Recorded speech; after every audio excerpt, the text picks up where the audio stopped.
Hi friends, அனைவருக்கும் வணக்கம். விஜயன் அனைத்து அறிவித்த திட்டங்கள் பற்றி தான் இன்னைக்கு பேச போகிறோம். அதாவது 200 யூனிட் ஃப்ரீன்னு சொல்லி விஜயன் அறிவிச்சாங்கல்ல, அது நிறைய பேத்துக்கு ஒரே குழப்பமா இருக்கு. இன்னைக்கு அதை பற்றி தான் ஒரு விளக்கமாக உங்களுக்கு எல்லாத்துக்கும் சொல்கிறேன். இப்போ 2.5 கோடி மக்கள் வந்துட்டு 500 யூனிட் உள்ளதாக பயன்படுத்துகிறாங்க.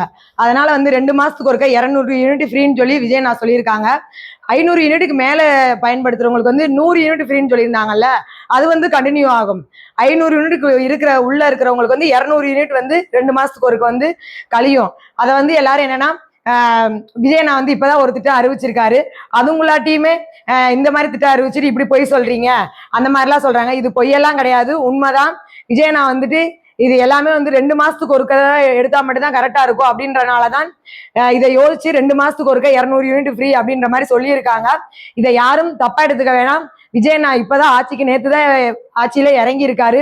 அதுங்களாட்டி பல அவதூறுகள் பேசி அவரோட பேரை டேமேஜ் பண்ணணும்னு நினைக்கிறீங்க. தயவுசெய்து சொல்றேன், நம்ம விஜயனாவோட தொண்டர்கள் நண்பர்கள் யாரா இருந்தாலும் கொஞ்சம் நல்லதை எடுத்து சொல்லுங்க மக்கள்கிட்ட. அதாவது கஜானாவே காலியா இருக்கு நண்பர்களே.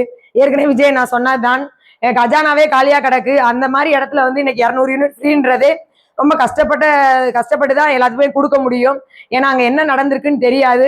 அதுலயும் முத நமக்கு விஜயன் அந்த ஒரு திட்டத்துக்காக கையெழுத்து போட்டிருக்காரு. அது போக மற்ற 2 திட்டங்கள்லாம் அருமையான திட்டங்கள் அறிவிச்சிருக்காங்க. பெண்கள் பாதுகாப்பு படையா இருக்கட்டும், போதைப் பொருள் படையா இருக்கட்டும், இது எல்லாமே நல்ல திட்டங்கள் தான். விஜயன் இது மாதிரி ஒவ்வொரு திட்டங்களையும் சூப்பரா அழகா நடைமுறை கொண்டு வருவார்னு சொல்லி நம்ம எல்லாம் நம்புவோம்.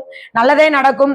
அவதூறுகளை பரப்பாதீர்கள் தயவுசெய்து. மற்ற எதிர்கட்சிக்காரங்க ரொம்பவே தப்பான விஷயங்களா சோசியல் மீடியா எடுத்து போட்டு இவங்க இப்படி பண்றாங்க, இது மாற்றமா அது மாற்றமான்னு கேட்டு அவர் மேல குறை சொல்றாங்க.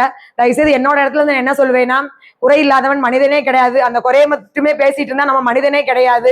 குறைகள் 1-2 இருக்கதா செய்யும். அதை சரி பண்ணதான் விஜய் நான் வந்திருக்காரு. கண்டிப்பா நம்புவோம், நல்லதே நடக்கும்னு. ஏன்னா எந்த ஒரு டவுட்னாலும் நீங்க என்னோட சேனலை சப்ஸ்கிரைப் பண்ணி வச்சுட்டு கமெண்ட் பாக்ஸ்ல சொல்லுங்க. எந்த டவுட்டாலும் உங்களுக்கு நான் கிளியர் பண்றேன் நண்பர்களே. தேங்க்யூ.